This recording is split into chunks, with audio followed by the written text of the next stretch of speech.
Hey, Father Paul here with another reading for the Good Book Club. A little longer reading for us today, January 16th. We are reading again from John, but chapter 4, verses 1 through 30. It begins, Jesus learned that the Pharisees had heard that he was making more disciples and baptizing more than John, although Jesus' disciples were baptizing, not Jesus himself. Therefore he left Judea and went back to Galilee. He had gone through Samaria. He came to a Samaritan city called Sychar, which was near the land of Jacob, the land that Jacob had given his son Joseph. Jacob's well was there, and Jesus was tired from his journey, so he sat down at the well. It was about noon. A Samaritan woman came to the well to draw water. Jesus said to her, "Give me some water to drink." His disciples had gone into the city to buy him some food. The Samaritan woman asked, "Why do you, a Jewish man, ask for something to drink from me, a Samaritan woman?" Jews and Samaritans didn't associate with each other. Jesus responded, "If you recognized God's gift and who is saying to you, 'Give me some water to drink,' you would be asking him, and he would give you living water." The woman said to him, "Sir, you don't have a bucket, and the well is deep. Where would you get this living water? You aren't greater than our father Jacob, are you? He gave this well to us, and he drank from it himself, as did his sons and his livestock." Jesus answered, "Everyone who drinks this water will be thirsty again, but whoever drinks water from the water that I will give will never be thirsty again. The water that I give will become in those who drink it a spring of water that bubbles up into eternal life." The woman said to him, "Sir, give me this water so that I will never be thirsty and will never need to come here to draw water." Jesus said to her, "Go, get your husband and come back here." The woman replied, "I don't have a husband." "You are right to say I don't have a husband," Jesus answered. "You've had 5 husbands, and the man you're with now isn't your husband.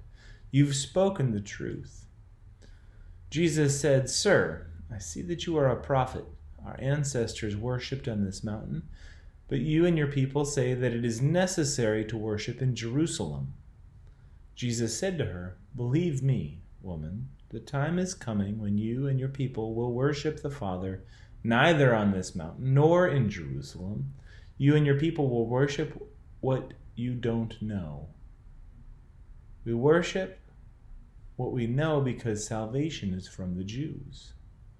But the time is coming and is here when true worshipers will worship in spirit and truth. The Father looks for those who worship him this way. God is spirit, and it is necessary to worship God in spirit and truth."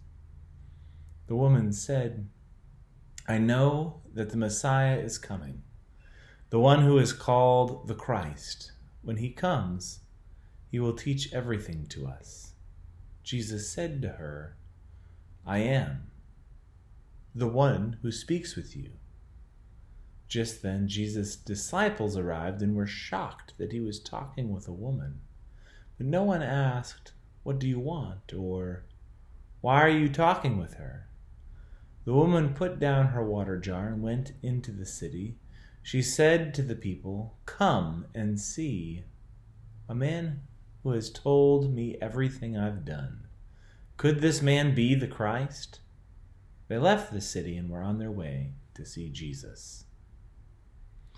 I love that "come and see" refrain has re-entered our story today. It seems to be something John wants to keep in the text and kind of a reoccurring theme. I guess as a preacher, we're always listening for those hooks that keep bringing us back in. Certainly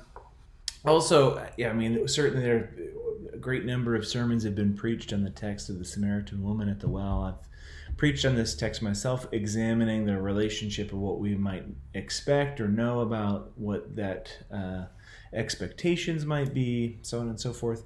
But what's striking me today as we read this is more the notion of water. And Jesus, we've seen this, the water.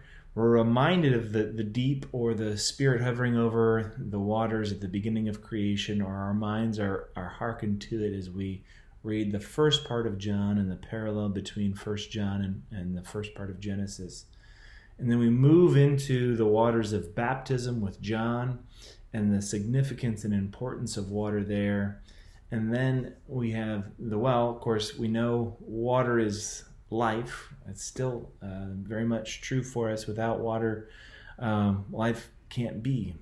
We rely on it, and it's very much an issue politically and otherwise for us still. Water and access to water is extremely important.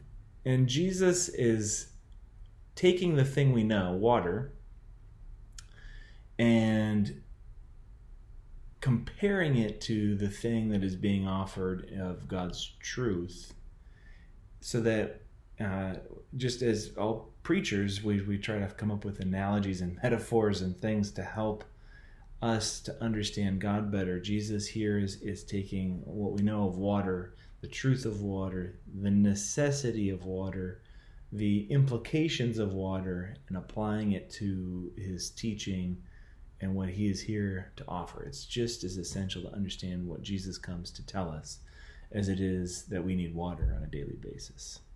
I think it's interesting too. There's the gospel author of this gospel. What is he working from? None of the disciples remained with Jesus. It's not the only instance in our gospels where this is true. So did they ask him about it later?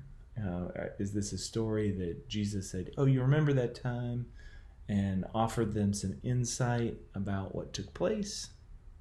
Or was someone standing at a distance and overheard part of the story?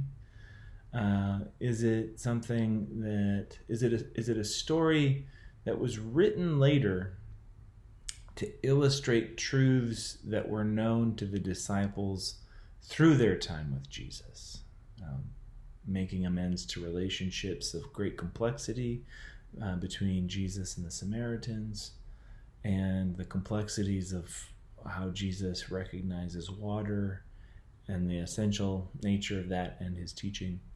A lot going on here, and a longer reading besides. So thanks for listening, participating in this way. I'm glad to be engaged with Scripture with you, and we'll hope to see you in church.